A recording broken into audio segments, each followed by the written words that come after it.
Welcome to KTC dramas Tamil. புதுசாக நம்ம சேனலை பார்க்குறவங்க சப்ஸ்கிரைப் பண்ணிக்கோங்க, மறக்காமல் பெல் ஐக்கானையும் கிளிக் பண்ணிக்கோங்க. இன்றைக்கி நாம் ஏற்கனவே பார்த்துட்டு இருந்த மாடர்ன் ட்ராமாவோட 17வது எபிசோட் தான் பார்க்க போகிறோம். இந்த எபிசோடோட ஸ்டார்டிங்கில் அந்த லாபியில் பிரச்சனை பெருசாக போயிட்டுருக்கு.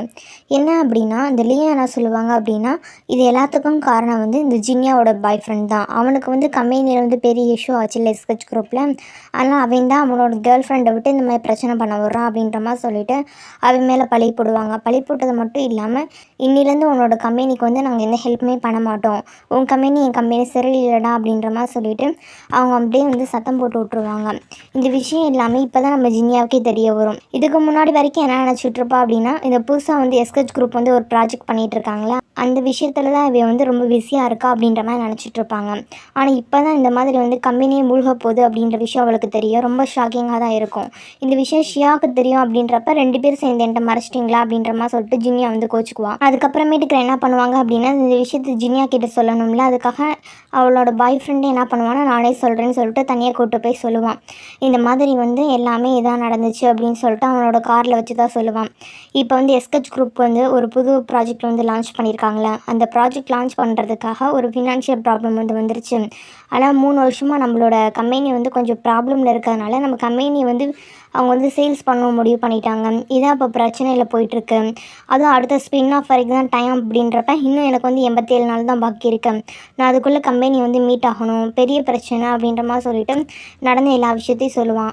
இதெல்லாம் கேட்டோடனே ஃபஸ்ட்டு ஜின்யா கோவப்படுவாங்க. ஃபஸ்ட்டு எதுக்குடா நீ என்கிட்ட சொல்லவே கிடையாது, நீ சொல்லியிருந்தா அப்படின்னா நான் உனக்கு சப்போர்ட் பண்ணியிருந்திருப்பேனே. சரி இப்போயே ஒன்று கேட்டு போல, கம்பெனி முழுக போகுது அப்படின்றப்ப ஃபஸ்ட்டு நம்ம வெட்டிங் பண்ணிக்கலாம். கல்யாணம் பண்ண தான் எல்லாம் ஏற்பாடு பண்ணியிருந்தோம். கல்யாணம் முடிச்சுட்டு நம்ம ஹனிமூனாக போயிட்டு வந்துட்டு கொஞ்சம் பதறாமல் இந்த கம்பெனி இஷ்யூவை பார்த்துக்கலாம். நீ என்ன சொல்கிறேன்னு கேட்கும்போது, இல்லை இப்போ விட்டோம் அப்படின்னா கம்பெனி மூழ்கி போயிடும், நான் கம்பெனி விடுறதுக்கு தயாராக கிடையாது. நான் ரொம்ப வருஷமாக அந்த கம்பெனியை நான் தான் டேக் கேர் பண்ணி பார்த்துக்கிறேன். என்னோடய குழந்தை மாதிரி இந்த கம்பெனியை விட்டாலும் விட்டுட்டு வர முடியாது. இப்போ விட்டோம்னா கம்பெனி ஃபுல்லாக க்ளோஸ் ஆயிரும். ஆனால் நான் கம்பெனிக்கு தான் பீரியாரிட்டி கொடுப்பேன் அப்படின்ற மாதிரி சொல்லவும் ஜின்யா கடுப்பாயிருவாங்க. இப்போ நீ என்ன சொல்ல வர, இந்த கம்பெனி ஜெயிக்கிறதுக்கே வாய்ப்பில்லைருந்து அவங்களே டவுன் பண்ணுறேன்னு சொல்கிறாங்க. நீ இப்போ மட்டும் இதுக்கு ப்ரியாரிட்டி கொடுக்குறேன்னு சொல்கிறேன். நான் உனக்கு கொடுக்க வேணான்னு சொல்லலை, நம்ம மேரேஜெல்லாம் முடிச்சுட்டு பண்ணிக்கலான்னு தானே சொல்கிறேன். நீ என்ன ஸ்டப்பானாக இருக்கிற, இப்போ ஒரு முடிவு பண்ணு, நான் முக்கியமாக உனக்கு இந்த கம்பெனி முக்கியமாக அப்படின்ற மாதிரி கேட்கும்போது அவள் எதுவுமே பேசாமல் அமைதியாக இருப்பான். நான் புரிஞ்சு போச்சுடா, உன்னோட பதில் என்னன்னு எனக்கு புரிஞ்சு போச்சு, உனக்கு உன் கம்பெனி தானே முக்கியம், அதுக்கப்புறம் இதுக்கு எனக்கு என்கேஜ்மெண்ட் ரிங்கு அப்படின்ற மாதிரி சொல்லிட்டு அந்த ரிங்கு கழட்டி திருப்பி கையில் கொடுத்துட்டு, இதுக்கு மேற்பட்டு நம்மளோட ரிலேஷன்ஷிப்பை நான் யோசிக்கிறேன் அப்படின்ற மாதிரி சொல்லிவிட்டு அங்கேருந்து கிளம்பி போயிடுவாங்க. இவன் என்னடா அப்படி ஆகிப்போச்சு அப்படின்ற மாதிரி சொல்லி வருத்தத்தில் இருப்பான். இன்னொரு பக்கம் நம்ம ஷியாவுக்கும் மனசு கஷ்டமாக இருக்கும். இந்த மாதிரி ஜின்யா கிட்ட சொல்லவே இல்லைல்ல, அந்த விஷயத்தை இன்னொரு ஃப்ரெண்டுக்கிட்ட சொல்லிட்டு பேசுவாங்க. இந்த மாதிரி எனக்கு ரொம்ப கில்ட்டியாக இருக்குது, நான் தான் என்னால் தான் அப்படின்ற மாதிரி சொல்லிட்டு ரொம்ப ஃபீல் பண்ணுவாங்களா. என்ன உன்னால தான் சொல்லி கேட்கும்போது, இல்லை நான் முன்னாடியே இந்த விஷயத்தை கண்டுபிடிக்காமல் வந்திருக்கணும், இந்த மாதிரி எஸ்கெச் குரூப்பில் ப்ராப்ளம் இருக்குன்னு சொல்லிட்டு அப்படி நான் கொண்டு வர போய் தானே ஜின்யாவோட பாய் ஃப்ரெண்ட் கம்பெனி இந்தளவுக்கு இஷ்யூ ஆச்சு. அதனால தானே இப்போ அவன் என்கிட்ட கோச்சிக்கிட்டு போகிறான். இருந்தாலும் நான் முன்னாடி உண்மை தெரிஞ்சு சொல்லியிருக்கணும்ல அப்படின்ற மாதிரி சொல்லிட்டு ரொம்ப கில்ட்டியாக ஃபீல் பண்ணும்போது ஃப்ரெண்டு என்ன சொல்லுவாங்க அப்படின்னா, நீ எதுக்கும் ஃபீல் பண்ணாத, எல்லாத்துக்கும் நீ தான் காரணம்னு சொல்லாத, கம்பெனி மேலே தப்பு இருக்குது அப்படின்றப்ப நீ கொண்டு வரட்டே வேறு யாராக கொண்டு வந்திருப்பாங்களே, அதனால் பெரிய இஷ்யூ ஆகாது. ரெண்டாவது, இந்த பிரச்சனை வந்ததுக்கான காரணம் வாங்க அப்படி கேட்டதுலேயும் நம்ம எதுவும் தப்பு சொல்ல முடியாதுல்ல, அவங்க அம்மாவுக்கு உடம்பு முடியலன்றதுனால அவன் கேட்டிருந்திருக்கான். மற்றபடி ஒவ்வொருத்தவங்களுக்கும் லைஃப்பில் ஒவ்வொரு ப்ராப்ளம் இருக்குது, எல்லாத்தையும் தலையில் போட்டுக்காது, நீ என்ன பண்ணணுமோ அதை பார்த்துக்க அப்படின்ற மாதிரி நல்லா அட்வைஸ் தான் பண்ணுவாங்க. அதுக்கப்புறம் தான் நம்ம ஷியாவுக்கு கொஞ்சம் நார்மலாகவே ஆகும். இன்னொரு பக்கம் நம்ம வாங்கிட்ட லியா கேட்பா, இந்த மாதிரி உன்னோட பெரிய இஷ்யூ ஆயிடுச்சு, உன் குடும்பத்தில் ஃபினான்ஷியல் ப்ராப்ளம் அப்படின்னா என்கிட்ட சொல்ல மாட்டியா, எதுக்கு தேவையில்லாம சீன் கிரியேட் பண்ணுற அப்படின்னு கேட்கும்போது, இங்கே பாருமா, நம்ம தான் இப்போ புதுசாக தான் ரிலேஷன்ஷிப்பில் வந்திருக்கோம், பணத்துக்காக எப்போ பாரு பணம் உன்கிட்ட கேட்டுகிட்டே இருந்தால் நம்ம ரிலேஷன்ஷிப் பிரேக் ஆயிடாதான். ஆனால் தான் என்னோடய பண கஷ்டத்தை நான் உங்ககிட்ட சொல்லலை, மற்றபடி ஒன்றும் இல்லை, நம்ம 2 பேருக்கு இடையில நம்ம ரிலேஷன்ஷிப்புக்கு இடையில பணம் வரக்கூடாதுன்னு நினச்சேன், அதனால தான் நான் உங்ககிட்ட ஹெல்ப் கேட்கலன்னு சொல்லும்போது, இதுக்கு மேற்பட்டு இந்த மாதிரி இருக்காதீங்க, நீங்கள் என்ன பணம் ஃப்ரீயாக தானே தான் வாங்க மாட்டேன்னு சொன்னீங்க, ஒரு லோன் மாதிரி எடுத்துக்காங்க, பின்னாடி திருப்பி கொடுங்கன்னு சொல்லும்போது இந்த விஷயம் அவனுக்கு ஓகேன்ற மாதிரி இருக்கும். சரி ஓகேம்மா அப்படி வேணால் வாங்கிக்கிறேன் அப்படின்ற மாதிரி சொல்லிவிட்டு லோன் மாதிரி அந்த பணத்தை வாங்கிக்குவான். இன்னொரு பக்கம் ஆஃபீஸ் ஃபுல்லாகவே இந்த மாதிரி லாபியில் தானே பிரச்சனை போச்சு, அது நடந்த விஷயங்கள் எல்லாமே காசிப் மாதிரி ஓடிட்டுருக்கும். என்ன அப்படின்னா, இப்போ இந்த ஆஃபீஸில் தானே 2 பேருமே ஒர்க் பண்ணிகிட்ருக்காங்க, வாங்க நம்ம ஷியா எல்லாமே இந்த மாதிரி வாங் வந்து ஷியா வந்து சீட் பண்ணிட்டான். அது மட்டும் இல்லாமல் இப்போ லியா மேடம் வந்து இவனோட மிஸ்ட்ரஸ் போல இருக்குது அப்படின்ற மாதிரி சொல்லிட்டு ஃபுல்லாக ரூமர்ஸ் எல்லாம் போயிட்டுருக்கும். இந்த ரூமர்ஸ் எல்லாமே டேரக்டர் ஃபேங்க்கு தெரிய வரும். உடனே என்ன பண்ணுவாங்க அப்படின்னா ஷியா கூப்பிட்டு சத்தம் போட்டு விடுவாங்க. என்ன விஷயம் பண்ணிகிட்டு இருக்கு, அவனோட பர்சனல் விஷயத்த ஆஃபீஸ் வரைக்கும் கொண்டு வந்திருக்கு, ஆஃபீஸ் ஃபுல்லாக இந்த காசிப் தான் போயிட்டுருக்கு. அதனால் நீ என்ன பண்ணுற அப்படின்னா இதுக்கு ரெஸ்பான்சிபிள் நீ எடுத்துக்கிட்டு இங்கேருந்து நீ டேரெக்டாக போயிட்டு சாரி சாரி கேட்டுட்டு நீ வந்து எந்த தப்புக்கும் வந்து அவங்களுக்கு சம்மந்தம் இல்லை அப்படின்ற மாதிரி சொல்லு. ஏன்னா அவங்க வந்து நம்ம ஸ்பான்சர் கம்பெனி, அவங்களுக்கு வந்து எந்த விதமான பிரச்சனையும் வரக்கூடாதுல்ல, அதை நம்ம தான் பார்த்துக்கணும் அப்படின்ற மாதிரி சொல்லும்போது இந்த இடம் நம்ம ஷியா வந்து அந்த ஃபேங் மேடம் சொன்னதுக்கு சரின்னு சொல்ல மாட்டாங்க. என்னால் முடியாது மேடம், நான் எந்த தப்புமே பண்ணலை, நான் தப்பு பண்ணாத ஒரு விஷயத்துக்காக நான் வந்து சாரி கேட்க முடியாது, என்னோட டிக்னிட்டி என்னால் விட்டு கொடுக்க முடியாது அப்படின்ற மாதிரி சொல்லிட்டு ஓப்பனாக சொல்லிடுவாங்க. அவங்க என்ன இந்த பிள்ளை எப்படி பேசுது அப்படின்னு சொல்லும்போது ஆமாம் மேடம், என்னோடய பிரின்சிபல்ஸை வந்து நான் இதுக்காக காம்ப்ரமைஸ் பண்ண முடியாது, அதுவும் நான் தப்பாக எதுவுமே பண்ணலையே, நான் ஏன் பண்ணிக்கணும் அப்படின்ற மாதிரி சொல்லிட்டு அங்கேருந்து போயிடுவாங்க. அதுக்கப்புறம் அசிஸ்டன்ட் கிட்ட வந்து போய் பேசிகிட்டு இருப்பாங்க. அசிஸ்டண்ட்டுக்கும் நடந்த விஷயங்கள் எல்லாம் தெரியும்ல, கொஞ்சம் கூலாக அப்படின்ற மாதிரி சொல்லிட்டு குடிக்க ட்ரிங்க்கெல்லாம் வாங்கி கொடுப்பாரு. குடிச்சிட்டு ஒன்றும் பிரச்சனை இல்லைன்னு சொல்லிட்டு ஆறுதலாக பேசிகிட்டு இருப்பாங்களா. அப்போ சொல்லுவாள், இந்த மாதிரி வந்து லியா கிட்ட போய் சாரி கேட்டோம் அப்படின்னா என்னோட இஷ்யூ என்ன ஆகிறது, என்னோட ப்ரெஸ்டீஜ் எனக்கு குறைஞ்சிரும்ல அப்படின்ற மாதிரி சொல்லும்போது அசிஸ்டண்ட்டு சொல்லுவார், எனக்கு அந்த லியா பொண்ணை பிடிக்கவே இல்லை, விட்டு பார்த்துக்கலாம் அப்படின்ற மாதிரி சொல்லி பேசிகிட்டு இருப்பாங்க. அப்போ ஷியா கேட்பா, ஆமாம் எங்கே காலையிலேருந்து நான் லியா பார்க்கவே இல்லை, அவர் எங்கே போனார் அப்படின்ற மாதிரி கேட்கும்போது அவர் ரொம்ப பிஸிமா, நிறைய வேலை பார்த்துட்ருக்காரு அப்படின்ற மாதிரி சொல்லிகிட்டு இருப்பாங்க. நமக்கு அப்படியே நம்ம லீயை தான் காட்டுறாங்க. லீ உண்மையிலே ரொம்ப பிஸியாக தான் இருப்பார். அவருக்கு இன்றைக்கி வந்து ரொம்ப வேலை. ஃபஸ்ட்டு என்ன பண்ணுவார் அப்படின்னா இவங்க வந்து ஒரு புது ப்ராஜெக்ட் வந்து இன்வெஸ்ட் பண்ண போகிறாங்க, அக்ரிகல்ச்சர் ப்ராஜெக்ட்டு. அதுக்காக மிஸ்டர் சாங் அப்படின்றவரை கூட்டிகிட்டு போயிட்டு எப்படி டெக்னாலஜி அக்ரிகல்ச்சர் ரெண்டுமே சேர்ந்து வந்து இம்ப்ரூவ் பண்ண முடியும், ஃப்யூச்சருக்கு வந்து எந்தளவுக்கு இன்வெஸ்ட்மெண்ட் கொடுத்தா நல்லாயிருக்கும் அப்படின்ற மாதிரி சொல்லிவிட்டு டேட்டா கொடுத்து போய் எக்ஸ்பிளைன் பண்ணிகிட்டு இருப்பார். அந்த விஷயம் முடிஞ்சதுக்கப்புறம் அவருக்கு தெரிஞ்ச மீடியா கண்டக்ட்ஸ் நான் கூப்பிட்டு இந்த மாதிரி ஆஃபீஸில் நடந்த காசிப் வந்து பெரிய வராமல் பார்த்துக்கணும், அதை சப்ரஸ் பண்ணணும்னு சொல்லிட்டு அவங்கள்ட்ட வந்து பேசிகிட்டு இருப்பாங்க. இதெல்லாம் பேசி முடிச்சு டயர்டாகிட்டு தான் ஃப்ரெண்ட்ஸ் கூட ட்ரிங்க் பண்ணுறதுக்காக வருவாங்களா.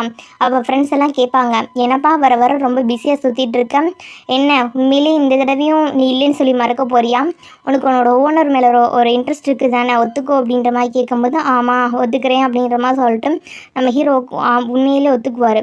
ஏன் அப்படின்னா அவங்களுக்கு வந்து இப்போ அவருக்கே புரியுதுல ஷியா வந்து எந்தளவுக்கு மிஸ் பண்ணுறாங்க அப்படின்ற மாதிரி சொல்லிட்டு, ஆமாம் எனக்கு வந்து அவன் மேலே வந்து இன்ட்ரெஸ்ட் இருக்குது, நான் ஷியா லவ் பண்ண ஆரம்பிச்சிட்டேன்னு தான் நினைக்கிறேன், கூடிய சீக்கிரமே டபுள் சைடு ஆக்க ட்ரை பண்ண தான் போகிறேன், அஃபிஷியலாக சொல்ல தான் போகிறேன் அப்படின்ற மாதிரி சொல்லும்போது எல்லாரும் பரவாயில்லையே ஒத்துக்கிட்டே அப்படின்ற மாதிரி சொல்லிட்டு கலாய்ச்சிட்டு இருப்பாங்க. இந்த டைம் பார்த்து நம்ம ஷியாவை தான் கட்டுவாங்க. ஷியா வந்து வேலையெல்லாம் முடிச்சுட்டு வீட்டுக்கு வருவாங்க. அப்போ ஜினியா என்ன பண்ணுவாங்க அப்படின்னா இது வரைக்கும் அவங்க சேர்த்து வச்சுருப்பாங்களா காசு, அதெல்லாம் எடுத்துகிட்டு வந்து ஃபஸ்ட்டு இந்த பணத்தை வந்து நீ ரிட்டர்ன் பண்ணு, வாங்கிட்ட கொண்டு போய் கொடு அப்படின்ற மாதிரி சொல்லுவாங்க. ஏன் அப்படின்னு சொல்லி கேட்கும்போது ஆமாம் இப்போ தான் நான் வந்து கொஞ்சம் இஷ்யூ ஆயிடுச்சுன்னா அப்புறம் பார்த்துக்கிறேன் நீ கொடு அப்படின்ற மாதிரி சொல்லி பேசிகிட்டு இருப்பாங்க. உடனே நம்ம ஷியாவும் என்ன பண்ணிக்குவா அப்படின்னா அதை வாங்கி வச்சுக்குவா. அடுத்தவங்கன்னா போனதுக்கு அப்புறமேட்டுக்கு நம்ம ஷியாவுக்கு என்ன அப்படின்னா இன்னும் ஏன் லீவ் வீட்டுக்கு வரல, ஒரு மாதிரி வந்து ஃபீலாக இருக்கே அப்படின்ற மாதிரி சொல்லிட்டு அவங்க வந்து பார்த்துட்ருப்பாங்க. அந்த டைம் பார்த்து அவங்களுக்கு வாங்கிட்டு வந்து மெசேஜ் வரும், இந்த மாதிரி வந்து முன்னாடி உன்ட்ட பணம் கேட்டு ப்ரெஷர் கொடுத்ததுக்கு சாரி, அம்மாவுக்கு திடீர்னு உடம்புலேருந்து தான் பணம் கேட்டு இப்போ ஒன்றும் அர்ஜென்ட் இல்லை அப்படின்ற மாதிரி எக்ஸ்பிளைன் பண்ணும்போது நம்ம ஷியா வந்து இதுக்கு மேலே வச்சுக்கக்கூடாது, பணத்தை ரிட்டர்ன் பண்ணணும் ஆனால் அப்படின்ற மாதிரி சொல்லிட்டு முடிவு பண்ணுவாங்க. இன்னொரு பக்கம் ரொம்ப நேரம் ஆகி நம்ம லீவ் வரல அப்படின்னு சொல்லிட்டு அப்படியே படுத்து தூங்கிடுவாங்களா. நைட் லேட்டாக தான் லீவ் வந்து வீட்டுக்கு வருவார். வந்து பார்த்தா ஷியா வந்து பெட்ஷீட் கூட இல்லாமல் படுத்து தூங்குறத பார்த்துட்டு அவரே பெட்ஷீட்லாம் போற்றி விட்டுட்டு பக்கத்தில் பார்ப்பாரு. வந்து ஒரு புக் படிச்சுட்டு அப்படியே வச்சுருப்பாளா, என்ன புக் படிச்சுட்டு அப்படியே விட்டான்னு சொல்லிட்டு புக்கை க்ளோஸ் பண்ணி வைப்பார். அப்போ தான் டைட்டில் பார்க்கும்போது இவர் ரீடிங் லிஸ்ட்டில் ஒரு சில புக்ஸ் இருக்கும்ல அந்த புக்கு அப்படின்றத பார்த்துட்டு சிரிப்பார். பரவாயில்லையே நம்ம லிஸ்ட்டை கூட காப்பி பண்ண ஆரம்பிச்சிட்டாளா அப்படின்ற மாதிரி சொல்லிட்டேன். அப்புறம் பார்க்கும்போது அவள் பக்கத்துலேயே வந்து ஒரு அந்த பொம்மை வந்து நமக்கு கிஃப்ட் பண்ணியிருப்பாங்களே ஜின்னி, அந்த பொம்மை இருக்குமா, அந்த பொம்மையை பார்க்கும்போது லீ மாதிரி இருக்குன்னு சொல்லியிருப்போம்ல, அதை பார்த்துட்டு என்ன இந்த பொம்மை நம்மளை மாதிரி இருக்குது, அவளுக்கு நம்மளை பிடிச்சிருக்கு போல இருக்காத, நம்மளை மாதிரி ஒரு பொம்மையை வாங்கி வச்சிருக்கா அப்படின்ற மாதிரி சொல்லிட்டு பார்த்து சந்தோஷப்பட்டு குட் நைட் அப்படின்ற மாதிரி சொல்லிட்டு அங்கேருந்து போவார். அடுத்த நாள் காலையில் தான் காட்டுவாங்க. அடுத்த நாள் காலையில் எழுந்திரிச்ச உடனே நம்ம லீ தான் பெரிய பஞ்சாயத்து இழுத்துருவார். என்ன அப்படின்னா அவர் வந்து இன்றைக்கி மதியம் வந்து ஒரு முக்கியமான மீட்டிங்க்கு வந்து போகணுமா, அதுக்கு வந்து ஒயிட் கலர் ஷர்ட் தான் போட்டு போகணுமா. ஆனால் அவர்கிட்ட ஒயிட் கலர் ஷர்ட் வந்து இருக்குது, பட் அது துவைக்காமல் இருக்குது. டெய்லி கிளினிக் கால் பண்ணி கேட்டாலுமே அவங்க பண்ணி தர மாட்டேன்னு சொல்கிறாங்க. இப்போ என்ன பண்ணுறதுன்னு தெரியலையே அப்படின்ற மாதிரி சொல்லிட்டு பதட்டமாக அங்கங்கே சுற்றிட்டு இருப்பாங்களா. உடனே என்ன பண்ணுவார் அப்படின்னா நம்ம ஷியா கிட்ட போயிட்டு ப்ளீஸ் ப்ளீஸ் இதை மட்டும் எனக்கு துவச்சி கொடு அப்படின்ற மாதிரி சொல்லிட்டு கெஞ்சி கேட்பாரா. ஆனால் ஷியா வந்து உங்களுக்கு எப்படி தெரியுது நீ பார்த்தா என்ன வேலைக்காரி மாதிரி தெரியுதா, நான் செய்ய மாட்டேன் அப்படின்ற மாதிரி சொல்லுவாங்களா. ப்ளீஸ் ப்ளீஸ் அதுக்கு பதிலாக வேணா நான் வந்து என்னோட புக் லிஸ்ட் எல்லாம் உனக்கு தரேனே, நீ அதை வச்சு படி அப்படின்ற மாதிரி சொல்லும்போது எனக்கு நான் புக்கு தேவையில்லையே அப்படின்ற மாதிரி சொல்லுவாங்களா. நான் பார்த்தேன் நேற்று நைட்டு நீ என் புக்கை படிச்சதை, ப்ளீஸ்ப்பா நான் புது புக் வந்துச்சுன்னா உனக்கு ஷேர் பண்ணிக்கிறேன் ப்ளீஸ் ப்ளீஸ் அப்படின்ற மாதிரி சொல்லும்போது சரி ஓகே நான் வந்து உங்களுக்கு வாஷ் பண்ணி கொடுக்குறேன், ஆனால் அதுக்கு பதிலாக போய் நீங்கள் காய்கறி வாங்கிட்டு வரணும் அப்போ தான் செய்வேன் அப்படின்ற மாதிரி சொல்லும்போது நான் இது வரைக்கும் யாருக்குமே போய் காய்கறி வாங்கினது இல்லையே அப்படின்ற மாதிரி சொல்லுவாரா. இதெல்லாம் ஒரு பெருமையா, அப்போது ஃபஸ்ட்டு காய்கறி வாங்கிட்டு வா அப்படின்ற மாதிரி சொல்லிட்டு அடிச்சே பற்றி விட்ருவாங்க. அவரும் நான் அது வரைக்கும் வாங்கினது இல்லை அதான் ஃபஸ்ட் டைம் அப்படின்ற மாதிரி சொல்லிட்டு புலம்பிட்டே அங்கேருந்து போவாங்க. அவர் போனதுக்கு அப்புறமேட்டுக்கு இவங்க என்ன பண்ணுவாங்க அப்படின்னா நம்ம லீக்கிட்ட இருக்கிறது எல்லாமே காஸ்ட்லியான ஷர்ட்டுன்னு நமக்கு தெரியும், அவங்களுக்கு தெரியாதுல்ல அவர் ஃபேக் தான் போட்டிருக்காருன்னு சொல்லிட்டு வாஷிங் மிஷினுக்குள்ளே போட்டு விட்ருவாங்க துவைக்கிறதுக்கு.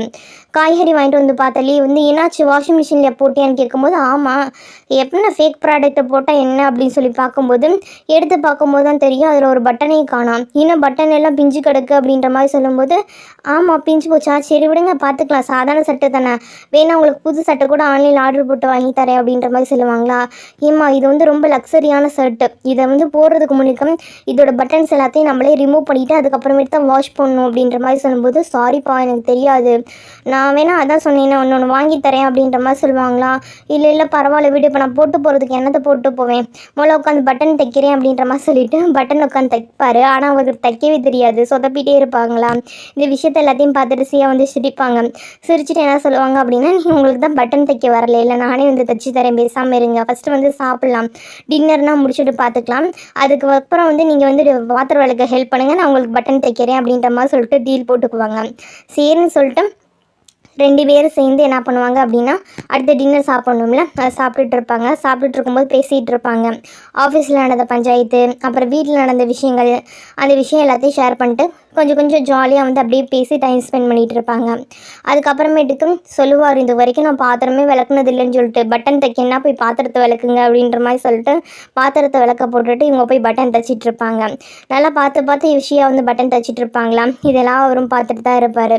அதுக்கப்புறமேட்டுக்கு 2 பேருக்குமே இதுக்கு முன்னாடி வந்து அவங்க அம்மா கூட வந்து இருந்த விஷயங்கள் எல்லாமே ஞாபகம் வருது. 2 பேருக்குமே அம்மா இல்லைன்னு சொல்லியிருப்பேன் நான். ஆனால் சின்ன வயசில் அவங்க எப்படி வந்து கேர் பண்ணி பார்த்துக்கிட்டாங்க, அவங்க வந்து ஒவ்வொரு விஷயமும் இவங்களை வந்து பார்த்து பண்ணியிருந்திருப்பாங்களே அந்த விஷயங்கள்லாம் ஞாபகம் வந்துட்டு 2 பேருமே ஃபீல் பண்ணிகிட்டு இருப்பாங்க. அந்த விஷயத்தை ஷேரும் பண்ண ஆரம்பிப்பாங்க. எப்படியே எமோஷ்னலாகவும் சரி பர்சனலாகவும் சரி 2 பேருமே ஒருத்தருக்கு ஒருத்தர் வந்து ரொம்ப கனெக்ட் ஆகிட்டே இருக்காங்க. இதோட என்ன ஆகுது அப்படின்னா இந்த எபிசோட் வந்து முடியுது. அடுத்து என்ன ஆகும் அப்படின்றத அடுத்து வர எபிசோடுகளை வந்து பார்க்கலாம்.